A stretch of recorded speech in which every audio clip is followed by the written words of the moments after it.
I thought what was really interesting in the small print of the budget is that they've announced that the Chief Secretary to the Treasury will lead I'm going to read this out, just a sentence, will lead a process with the Secretary of State to review the value for money of government spending ahead of the next spending review, including reviewing new models of care within the NHS and communities as part of implementing the NHS 10-year plan.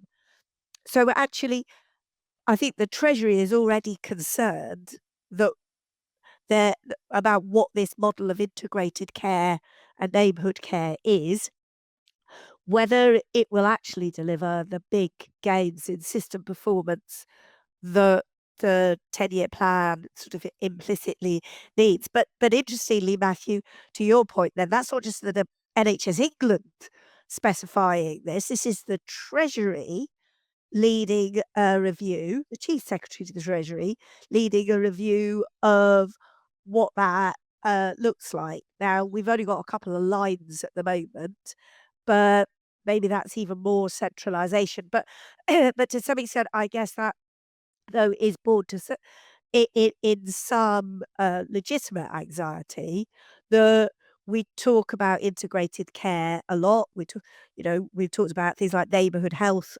for very many years.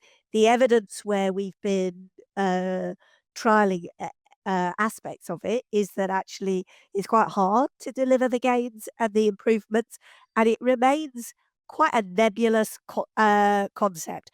How you balance providing some clarity and a really strong evidence-based change program, which actually really does drive improvement, with not trying to run however many neighbourhood health centres we would have, not just from Whitehall, but from the Treasury. And as a formerly Treasury official, they have many abilities, but running neighbourhood health is not an obvious one.